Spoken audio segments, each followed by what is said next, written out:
Lauren! Hi, kids! Hey. I'm so glad to see you! Yoo-hoo! Oh, how's Leah? I'm so excited about being in the treehouse. Aren't you? Yeah. I know Ginger likes being in the treehouse. We always love learning about Jesus. You know, he has so much for us. And today we're going to be talking about loving your enemies. That's sometimes really hard to do. Even when they're really mean to you or say unkind things. There's a song about that. Shall we sing it? Yeah. Love your enemies. Will you join us?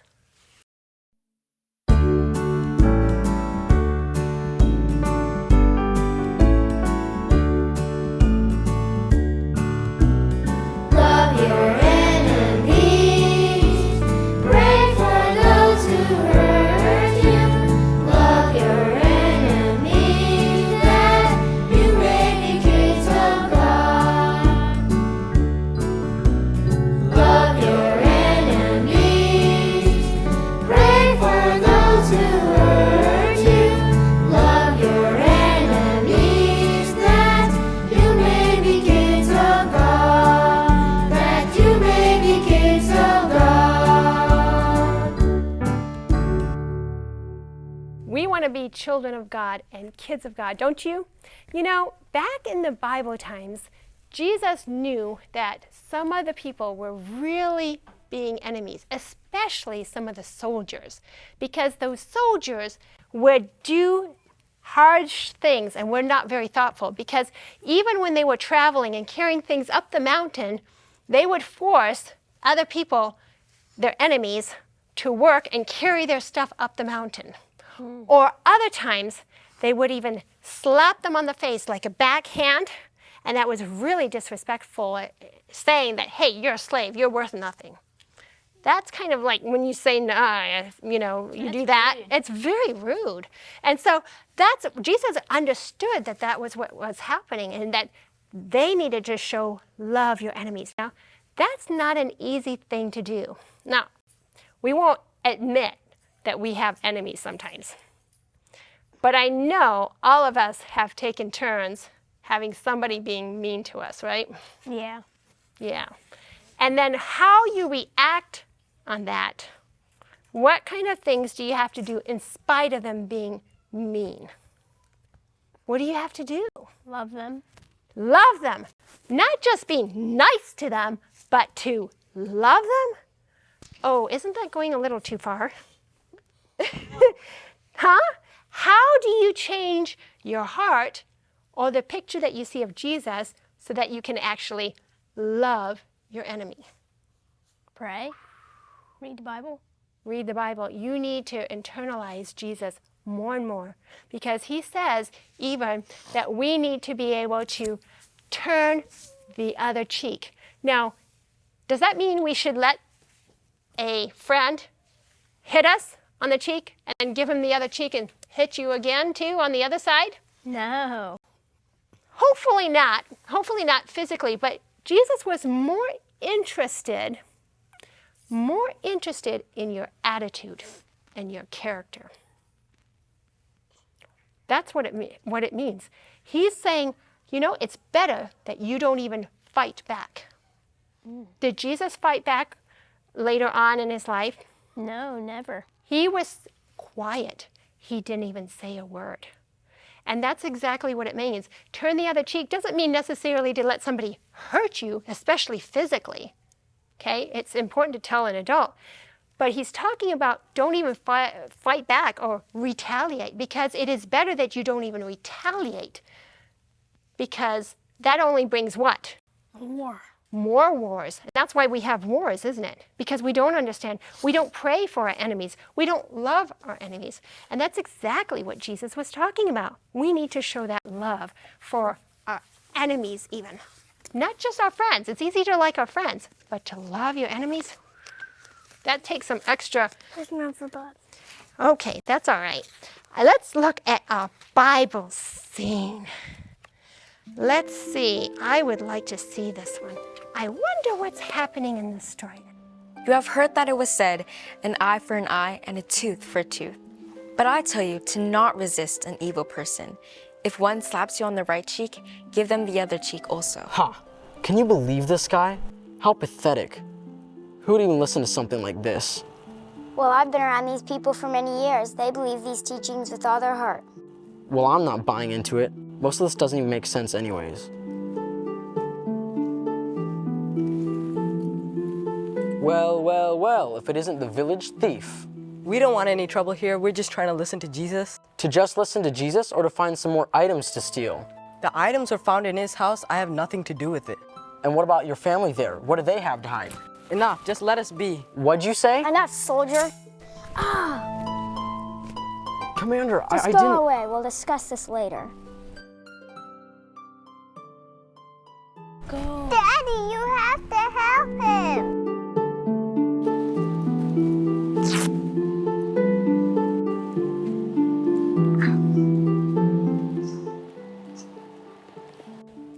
If anyone wants to sue you in court and take your shirt, let him have your coat too. If a soldier forces you to walk with him 1 mile, go with him too. Give to anyone who asks you for something, and don't refuse to give to anyone who wants to borrow from you. You didn't have to. I know. Thank you. Don't mention it. But love your enemies, do good and lend, hoping for nothing in return. And your reward will be great, and you'll be sons of the Most High.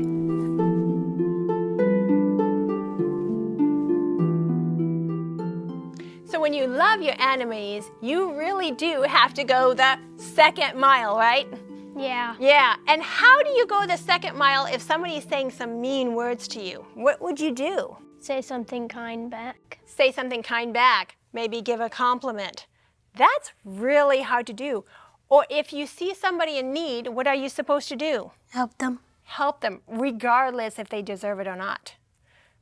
Yeah, that's really hard to do. So if you see your friend, and that's the friend that's really mean to you, you're picking up his things and helping him pick up everything that he dropped on the floor, that's going the second mile. More than what you are being asked to do. You know, there's even in nature, we can learn about some things that where people can learn from animals. Did you know that there was a bear, a tiger, and a lion that are typically real enemies, right? Yeah. They're typically always enemies. They would probably try to fight each other. But it was interesting because some people found these 3 animals in separate cages, and they said, oh, we're going to take care of those animals. And so they opened the cages up and they had them out, and they realized that they wanted to be friends. They wanted to be near each other. Now, maybe they were little, but all their life, a lion, and his name was Leo, of course, and then Shere Kane, and then Balu was the bear. Can you imagine that? Can you think of some other animals? Typically, do cats and dogs get along? No. Not unless they grew up together. But see, we can even learn from animals sometimes. Depends on the background. You know, there's some stories. We talked about war, didn't we? Wars happen because we don't love our enemies. And we think we're right and we're going to do, no matter what, we're going to go about it. Mm-hmm. So there's some wars like in Lebanon and with Syria. And the Syrians were attacking in Lebanon. And these people were fearful, and there were lots of attacks. And one pastor, his father was even murdered from some of these soldiers. 5 years later, the pastor sees these Syrians, and he has a big decision to do. What's he going to do when he sees them walking in his church? What do you think is going to happen? What do you think he's going to do? Be kind. Be kind. It would be easy to retaliate and say, you're not welcome here. But you know what? They decided to feed a lot of people. About 500, they would take and put them in a shelter and care for them, give them food and help their families to grow. And then they even did a food bank, and they even had a school for them and a kids camp. And now this pastor loves all these Syrian children like they were his own. Could he do that if he didn't have Jesus in his heart? No. I don't think so. Yeah, you have to have Jesus and do that. Can you think of some situations where it's really hard to love somebody that's not lovable at school? Yeah, can you think of a story or something that happened? Like, I'm thinking of a time when I had a friend that would always push me and push me down. Oh, you're nothing. And it was hard to give compliments. Have any of you tried to give a compliment when somebody's insulting you? You want to try it? Shall we try it and be brave? Okay. I want you to give me as many insults as you can, and I'm going to try to retaliate with kindness. Okay. Okay, so be as mean as you can. You're not very nice. I'm not? I don't like your shoes. I'm sorry, I'm not nice. What did I do to hurt you? Nothing. Oh, and you don't like my shoes? I agree No. with you. You know what? That's okay. But I like your shoes. You've got some fancy shoes. Oh, thank you. Do you see what's happening? What's happening with him? He can't keep coming with more. Can you come up with more? No. See, after a while, if you keep giving compliments, it's really hard to keep being mean. Practice that. See how many, and I'd like to hear from my viewers, you at home, write to me and tell me about a situation, how that happened, because I'd like to hear those stories of you being kind, even to the people that aren't so kind or deserving of your kindness. Hard to do. Are you ready for some Bible questions? Yeah. Yes. All right. Here's the first question. What does it mean to turn the other cheek? Is it A, give me some sign language, to get back at someone? B, to depend on God and show kindness? Or C, wait for the right time to get even? B. B, you are correct. How about the next question? All things work together for blank to those who love God. A, the worst for those who love God. B, together for good for those who love God. Or C, work together for people to those who love God. B. B. B, you are correct. Let's go to the next question. When someone is in need and asks for something, what should we do? Give them something they don't need. B, say nothing and walk away.